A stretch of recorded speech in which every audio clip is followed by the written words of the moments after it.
Hey guys, and welcome to a video replay. Recently, the Koreans started having the qualifiers for Blizzcon over there in Korea. Imagine that. And so, they're having several of them. This just happens to be the one I picked. No real reason I picked it, I just felt like casting, and so I'm casting. This is a weird Korean name we can't read. Oh my god!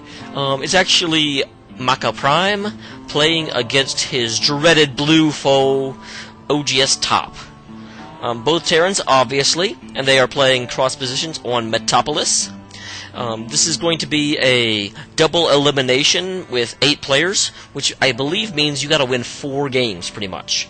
So, obviously, you know, the 2 matches of 2 apiece, you have 4 winners, 4 losers, then the winners play, then the losers play, and then, like, the losers go down and... it's kind of confusing, but we'll play through the whole thing. Don't know how quickly we'll get through the whole thing, but it'll be great. It's actually the second time I'm casting this, so hopefully I don't say anything that ruins the game. I know what will happen. For some reason, it didn't save my audio, and so I could have just, you know, shown you the game with the mouse moving around and the noise, but you couldn't have actually heard me, and everyone likes to hear me, don't you? I like to hear me. So, we do have, of course, barracks coming up from good old Top, and I bet you, yep, a barracks coming up from MakaPrime, who I will probably just be calling Prime. Maka, I guess I can call him Maka as well. I don't know. We'll see. Maka or Prime, I'll use one of the two. Top, I'm just going to be using Top because OGS is his team. You don't hear me saying, oh yeah, and KGF is doing this. You know, meanwhile, Samsung is... No, you know, you don't refer to people by their team. Refer to them as by their people. Occasionally you might say if it's like a team match or something, I mean, or if you need to talk about it, you might, but, you know, we'll just have to see. So, pretty good stuff. Nothing amazing in this first little bit. Nothing I can really talk about. And that's the problem. I also can't really talk about the past of these 2 players because I really don't know them that well. I'm one of those bad casters. I don't know a whole lot about the Korean gamers, but I still love the game, so I'm just going to cast it. I'm going to have fun with it. If anything, I should probably be more like Greth and just get horrible players so I can talk bad about them. These players are all doing a pretty good job. So, as far as I see, no scouting yet, but it does look like we've got... Maka coming over here and scouting, and it looks like... Well, I don't know what he's doing. Meanwhile, OGS is checking around. I just thought I wasn't going to do that. I'm bad. So Maka's going around and checking both. Okay, I really don't know what Maka is doing right now. He's checking the expansions like twice, but I don't think he's actually found his enemy yet. Okay, yes he has. I just didn't see it. Okay, never mind. That makes a lot more sense. And there is some failed scouting right there. That was not very effective. So Top is in the dark about what exactly Maka is doing, which is an uncomfortable position to be. Terran, of all the matchups in the game, Terrans can really, I mean, they can marine push, they can infantry, they can mech pretty well, they can go straight to banshees. I mean, they have their toolbox has tons of stuff that can be done in there. So it is not comfortable to not know what the Terran is doing. Not comfortable at all. Speaking of what the Terran is doing, it does look like Prime is going to go ahead get his starport up. So he is going the 111 build, or the weird name that has. I'm sure someone will post in the comments being like, oh, it's something like, you know, Falcon Dreambender build. I don't know. I've heard it once, and it sounded really funny to me. I'm sure there's actually a really good player who invented that, so I'm sorry if I'm just like, sounds like I'm making fun of your name. I don't mean to be. I just kinda am. Alright, and that was a failed scout. So, at least they both completely denied each other scouting. But I will say that, obviously, Prime does have a better idea, because he at least got up here, he saw, you know, command center. He actually did not look at the refineries, which is surprising. That's always something I look at when I play.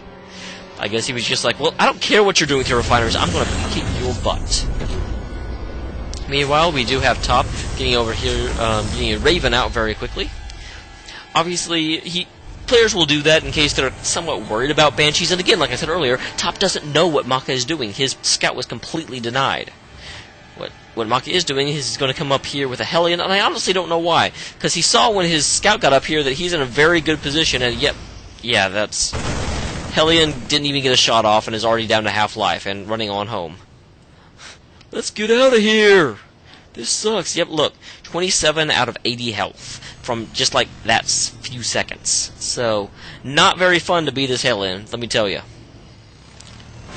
He was like, wow, I'm kinda just gonna go over here and sit around. That wasn't cool. Hellion did at least get one kill, though. There was a guy guarding this watchtower, and the Hellion took him out, so he did get one kill. He's not a complete and utter failure. So, I have to say, I don't like the way the ranking system works at Star. I mean, seriously, you have to get like 5 kills to get promoted once? That sucks.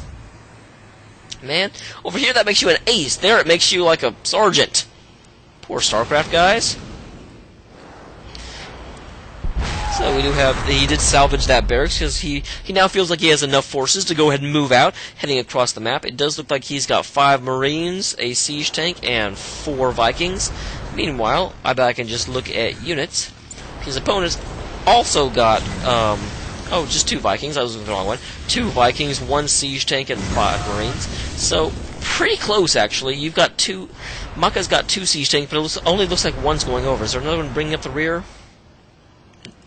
Yes, the very far rear. That sounded bad. So, there's a siege tank in siege mode, which is a good place for it to be. Looks like he's going to try and fly around here and see if he can take that out real quick. And there is the point defense drone, which point defense drone does not work against Vikings. So it does look like he is going to successfully take out that siege tank, move in with his Marines, see what damage he can do. You know, the SVs are coming over here and kind of clean up those Vikings. So now we've got Marines versus Vikings, and where is your tank? Is that the second tank? Where'd the first tank go? That's weird. This actually would be not close at all, but we had a tank that disappeared. Did he go back home? I don't know what happened there. That was really strange. It's like this tank is going to have to fall back because there's some marauders coming down here, and marauders mean bad things for tanks. So, that's unfortunate. I really think he could have done a lot of damage if his tank hadn't gotten taken out. I assume it got taken out. I sure don't see it. It's really unusual. So, there goes that tank.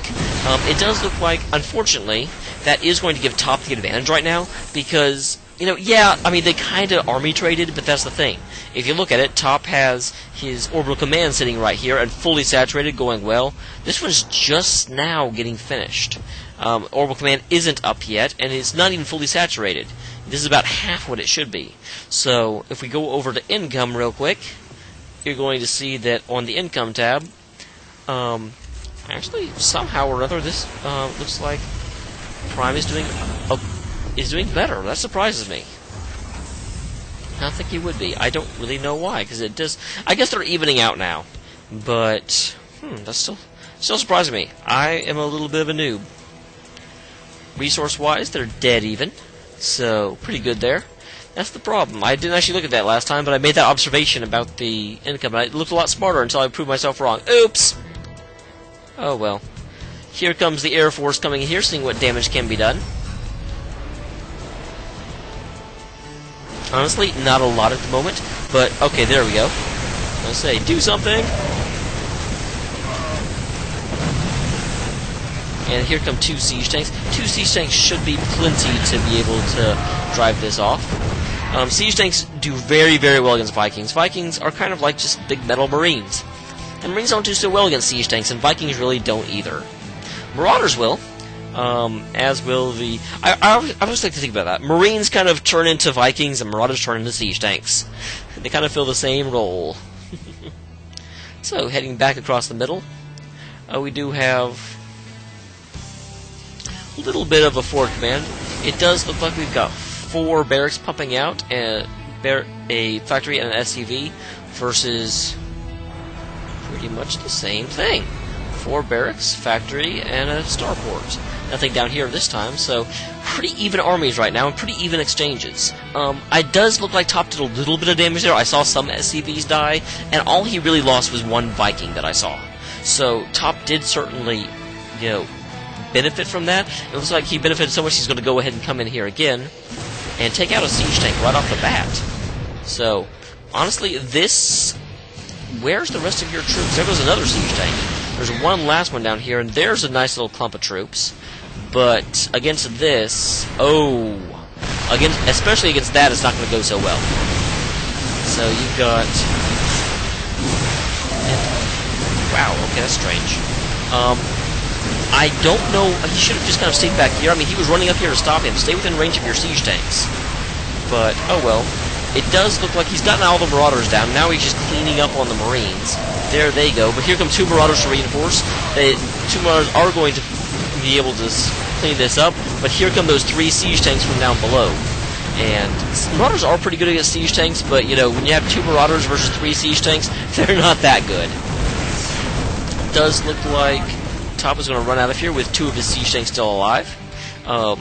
Overall, I mean, he did take out the factory right here, and he took out pretty much the entire standing army of MakaPrime. So, before I said when Maka attacked up here that he really didn't accomplish all that much, and I meant it, he did no economic damage, he really didn't take out anything, they just army traded, and really, they army traded with, you know, Top having a fairly sizable force left, and Maka basically running away with 1 tank.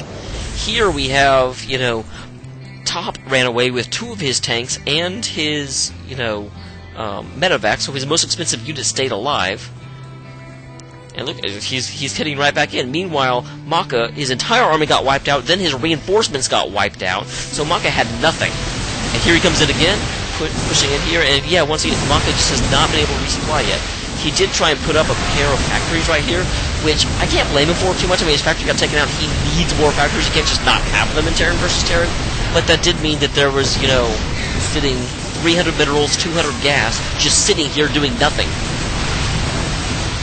There's the GG. MakaPrime gives away for the, you know, gives away the first game. It looks like nGsTOP takes the first one down, and good job there.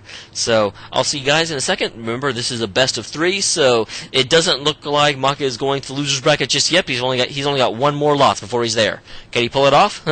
We'll see. See you in a bit, guys.